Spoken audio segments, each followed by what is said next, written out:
जी, अस्सलाम वालेकुम। उम्मीद है कि आप तमाम दोस्त खैरियत से होंगे और आज का दिन भी ट्रेडिंग के हवाले से अच्छा गुज़रा होगा।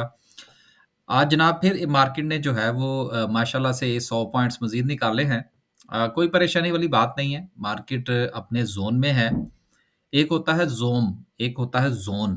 तो मार्केट जो है वो ज़ोन में भी है और ज़ोन में भी है। इसलिए जब तक मार्केट 49,000 की सपोर्ट से नीचे नहीं आती, अब ये मैंने 49,000 का लफ़्ज़ इसलिए इस्तेमाल किया कि आपको याद होना चाहिए कि जिस वक़्त हम मार्केट की रेज़िस्टेंस का ज़िक्र कर रहे थे, उस दिन मैंने आपसे ये गुज़ारिश की थी कि मार्केट का जो अब नेक्स्ट ज़ोन होगा, जहाँ पर मार्केट जो है वो रेज़िस्ट कर सकती है, वो 49,000 से 49,500 का होगा।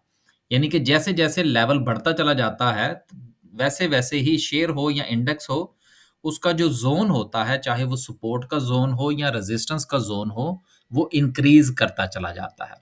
और इस वक़्त जो मार्केट का ज़ोन है वो 49,000 से 49,500 का है। लिहाज़ा अभी भी मार्केट जो है वो 4 साढ़े 400 पॉइंट्स जो हैं वो अपने ज़ोन में है।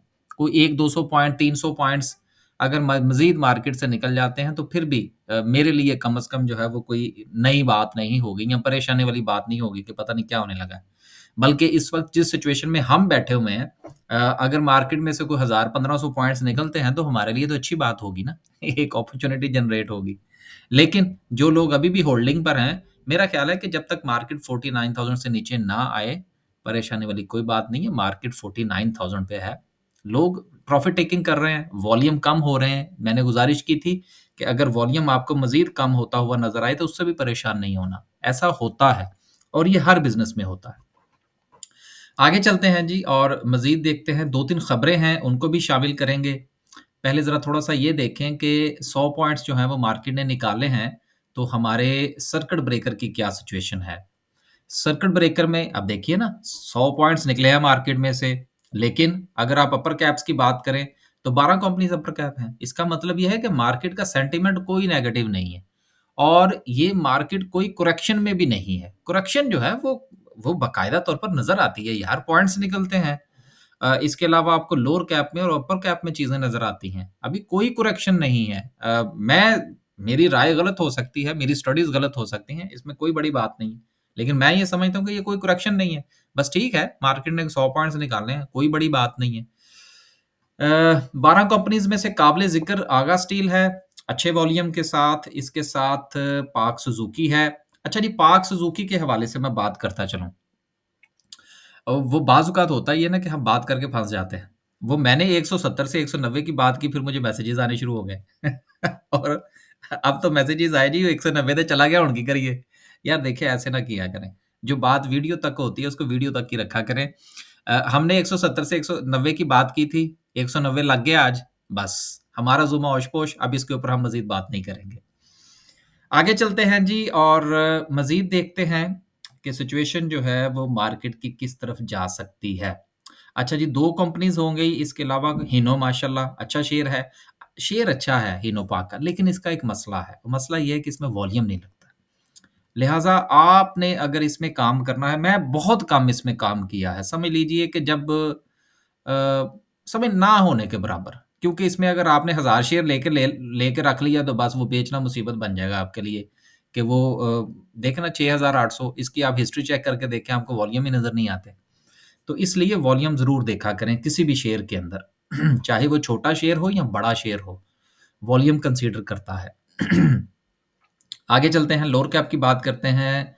लोअर कैप में भी आज जो है वो थोड़ी-सी रौनक लगी हुई है। 6 कंपनीज़ लोअर कैप हैं जिसमें काबिल ज़िक्र कोई कंपनी नहीं है। पीआईसीटी भी काबिल ज़िक्र नहीं है क्योंकि ये काबिल ज़िक्र उस वक़्त तक थी जब तक ये ऑपरेशनल थी। अब ये ऑपरेशनल नहीं है तो फिर ये काबिल ज़िक्र नहीं है। अब तो ये अपने वो बस दिन गिन रहे हैं। अब देखें किस दिन जो है ये भी ऐलान करते हैं कि हम जो है वो स्टॉक मार्केट से निकलना चाहते हैं। तो निकलेंगे तो किसी वो कहते हैं निकलेंगे तो किसी गल ना निकलेंगे ना। सो वेट एंड सी, जिनके पास है वो अपना फैसला करें। हमने तो जब से इनका मामला डाउन हुआ उसके बाद इसमें दोबारा कोई ट्रेड शेयर नहीं की। आगे चलते हैं जी और कुछ खबरें हैं, पहले उनको शामिल कर लें जल्दी से। पहली खबर जो है वो लोटे केमिकल के हवाले से है। लोटे chemicals Pakistan temporarily shut plant on low demand. बहुत बड़ा क्वेश्चन है यहाँ पर। अब ये लो डिमांड जो है ये यकीनन एक नेगेटिविटी जो है वो मार्केट में जनरेट करेगी और ये नेगेटिव डिमांड का होना कोई बड़ी बात नहीं है या लो डिमांड का होना भी कोई मसला नहीं है। जो इस वक़्त हमारे ज़मीनी हक़ाइक़ हैं उसमें ये सिचुएशन ऐसे ही है। कौन-सा बिज़नेस ऐसा है जो इस वक़्त जो है वो रात दिन दुगनी और रात चौगुनी तरक्की कर रहा है? कोई नहीं कर रहा। सो मेरा ख़्याल है कि आपको लौटे केमिकल की इस न्यूज़ को ज़्यादा परेशानी में नहीं लेना चाहिए। इसमें परेशानी वाली बात कोई नहीं। आगे चलते हैं, नॉर्मल न्यूज़ है एक। Pakistani rupee fall against dollar after 28 sessions. 28 दिन की लगातार जो है वो गिरता रहा और आज जो है वो थोड़ा-सा इंचिंग अप हुआ है डॉलर 20 पैसे और उसकी एक बहुत बड़ी जो है वो खबर बन गई है। तो इसमें भी इतनी परेशानी वाली बात नहीं है। चीज़ें जब गिरती हैं तो उसमें थोड़ा बहुत ऊपर-नीचे चलता है। अब मैं तो ये समझता हूँ कि अगर आपको डॉलर को ₹5 महँगा भी हो जाए अगर आने वाले दिनों में, तो तब भी वो कोई ख़ास खबर नहीं होगी। क्योंकि देखिए आया कहाँ से है, ठीक है? ओपन मार्केट में 335 और ब्लैक मार्केट में तकरीबन 350, तो इससे कोई फ़र्क नहीं पड़ता। ये रूटीन के काम होते हैं, डिमांड जनरेट होती है, उसके नतीजे में आपको ये चीज़ें ऊपर-नीचे नज़र आती हैं। लिहाज़ा ये भी कोई ख़ास खबर नहीं है और इतना परेशानी वाली बात फ़िलहाल मुझे तो नहीं लगती। नेक्स्ट है जी, Pakistan Suzuki temporarily shut its plant on inventory shortage. Again issue वही हैं, जो कि हमने पहले भी ज़िक्र कर रखे थे कि गाड़ियों की डिमांड जनरेट होती है या नहीं होती, लेकिन डॉलर जब नीचे आएगा तो गाड़ियों की कीमतों पर फ़र्क पड़ेगा, लेकिन ये उसी सूरत में होगा जब इनको इजाज़त मिलेगी कि ये अपने पुर्ज़ाजात अंधाधुंध जो हैं, पुर्ज़ाजात क्या पूरी-पूरी गाड़ी उठा के लाते हैं बाहर से, यहाँ आके सिर्फ़ उन्होंने नट नट पेच जो हैं वो इनके टाइट करने होते हैं। तो इसलिए ये जब गाड़ियाँ पूरी की पूरी उठा के लाएँगे बाहर से तो फिर काम इसी तरह से ही होगा। जब डॉलर्स नहीं होंगे, इम्पोर्ट नहीं होंगी तो बैठे रहेंगे, जो इस वक़्त सिचुएशन चल रही है।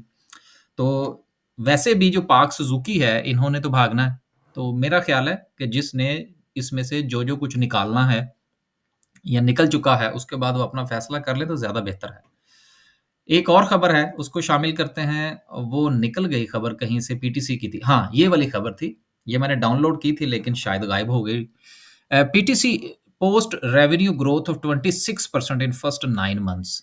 सो ये एक बहुत अच्छा जो है वो पीटीसी की तरफ से मुझे इतनी ग्रोथ की जो है वो बिल्कुल उम्मीद नहीं थी। तो अच्छी ग्रोथ इसने शो की है और दूसरा ये है कि आगे जो 5G और 6G के मामलात चलने हैं, उनमें भी थोड़ा फ़ायदा होगा। आप देख लीजिएगा, जैसे आपको मुनासिब लगे। आगे चलते हैं, शेयर्स की बात करते हुए हम बात करते हैं, लेकिन जिस वक़्त थोड़ा-सा हम आते हैं उसकी तरफ कि इसको खरीदना चाहिए या नहीं खरीदना चाहिए, तो बड़े नपे-तुले से अल्फ़ाज़ इस्तेमाल करना पड़ते हैं। कुछ जो है वो मैं बात करना चाह रहा था शेल पाकिस्तान के ऊपर। लेकिन इससे पहले मैं चाह रहा था कि ज़रा थोड़ा आप अनाउंसमेंट्स देख लें। आज 4-5 अनाउंसमेंट्स हैं जिसमें काबिले ज़िक्र पैंथर टायर ₹1.89 या 79 पैसे नहीं यार 79 ही कह लें तो ज़्यादा बेहतर है। ये बातों में बात याद आ गई। सारी उम्र 89 और 79 जो है इसमें कन्फ्यूज़ ही रहे हैं और अभी तक भी सिलसिला ऐसा ही है। 1.79 ही पढ़ लें जी, माज़रत मेरी कबूल करें। अभी तक जो है वो हम इसमें वो कामयाब नहीं हो सके जी। कि ये 79 है, मैं मेरा ख़्याल है 79 कहते हैं इसको शायद 1.79 उसके बाद पाकिस्तान रिफाइनरी का आउटस्टैंडिंग रिज़ल्ट है और एक ही क्वार्टर में ₹7.11 की अर्निंग है, बहुत अच्छा रिज़ल्ट है और अगर सूरत-ए-हाल बेहतर होती है और प्राइस नीचे आती है पेट्रोल की डिमांड मज़ीद बढ़ती है, तो ज़ाहिर-सी बात है जब डिमांड बढ़ेगी, तो फिर रिफ़ाइन भी ज़्यादा होगा, जब रिफ़ाइन ज़्यादा होगा तो प्रॉफ़िट भी ज़्यादा आएँगे। तो इंशाअल्लाह सूरत-ए-हाल बेहतर हो सकती है। उसके बाद शेल पाकिस्तान है, ₹13.60 की अर्निंग है, ₹5 का डिविडेंड दिया है, बहुत अच्छी बात है जी। उसके बाद एंग्रो पॉलीमर एंड केमिकल्स हैं, ₹2.74 कमाए और ₹2.5 दे दिए। कितने अच्छे लोग हैं यार ये एंग्रो वाले, जितना कमाते हैं उतना जो है वो डिविडेंड दे देते हैं। ऐसे शेयर्स को और ऐसे ग्रुप्स को आप अपनी टॉप प्रायोरिटी में रखा करें।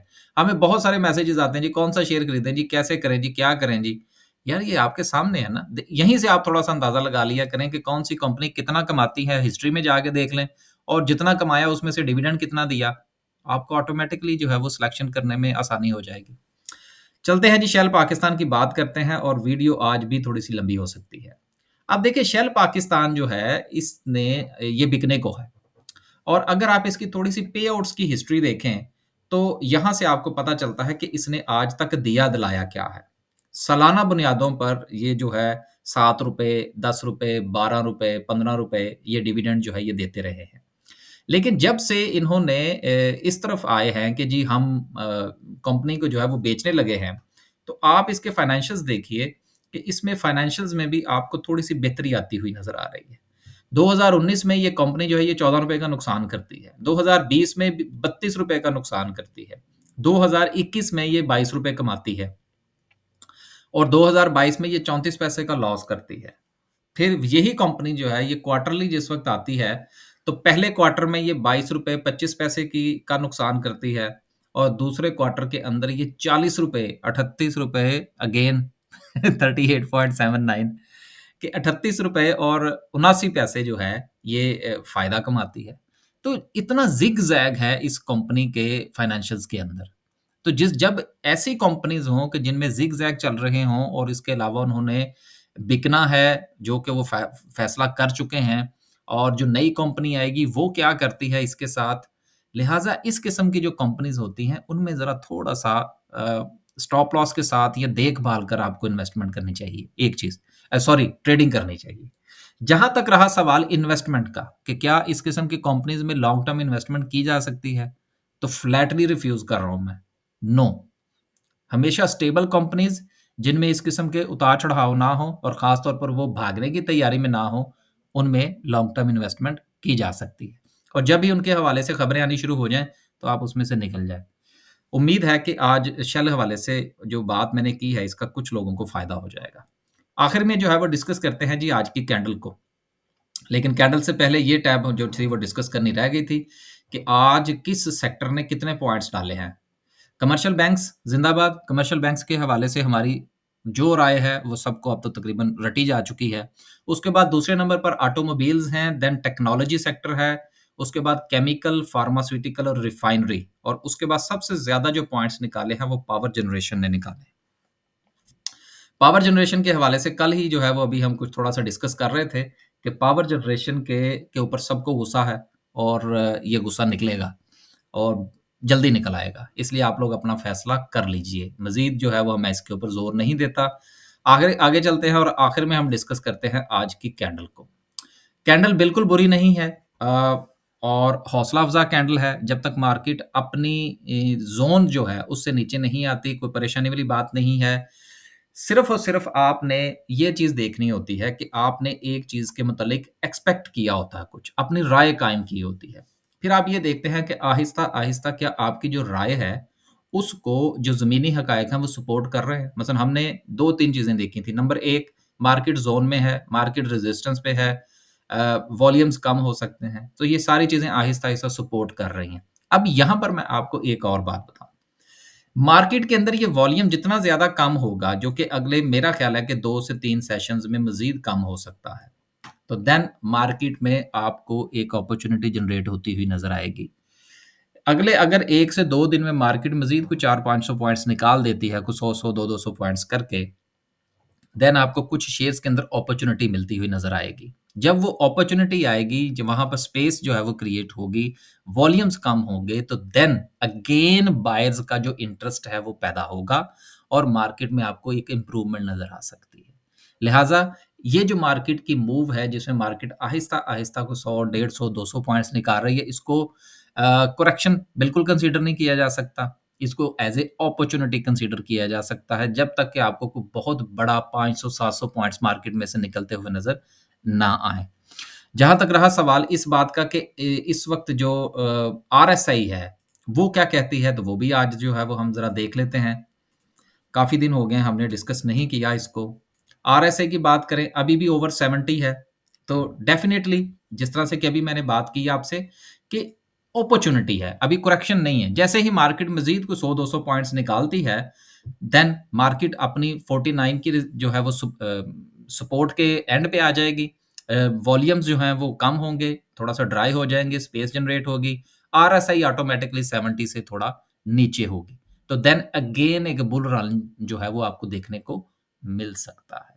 लेकिन मार्केट एक बड़े लेवल पर है, स्टॉप लॉस के बगैर ट्रेड ना लीजिएगा। बस जी, अब तक के लिए सिर्फ़ इतना ही, खुश रहें, आबाद रहें। हर वीडियो के एंड के ऊपर मेरी कोशिश होती है कि आपको ये 1-2 बातें कही जाएँ कि पैसा आपका है, हमारी वीडियो देखिए, किसी की भी वीडियो देखिए, फ़ैसला अपना खुद किया करें। चूँकि फ़ायदा और नुकसान एंड ऑफ द डे आपके खाते में ही आएगा। अल्लाह हाफ़िज़।